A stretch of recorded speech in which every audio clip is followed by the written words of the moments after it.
صل على محمد وآل محمد. الحمد لله الذي جعل الليل لباسا والنوم سباتا وجعل النهار نشورا. لك الحمد أن بعثتني من مرقدي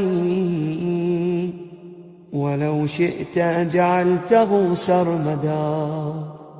حمدا دائما لا ينقطع أبدا ولا يحصي له الخلائق عددا.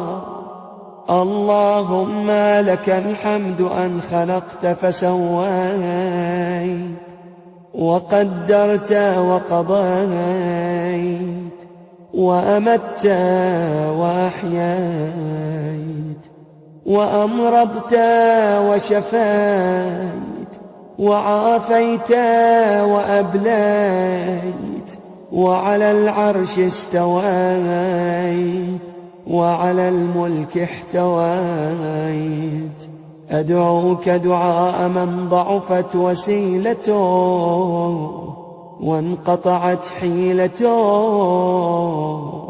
واقترب أجله وتدانى في الدنيا أمله واشتدت إلى رحمتك فاقته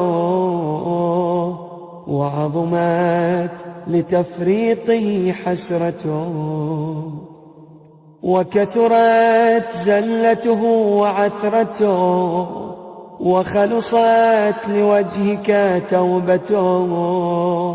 فصل على محمد خاتم النبيين وعلى أهل بيته الطيبين الطاهرين وارزقني شفاعة محمد صلى الله عليه وآله ولا تحرمني صحبته إنك أنت أرحم الراحمين.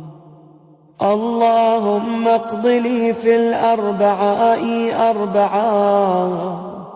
اجعل قوتي في طاعتك ونشاطي في عبادتك ورغبتي في ثوابك وزهدي فيما يوجب لي أليم عقابك. إنك لطيف لما تشاء.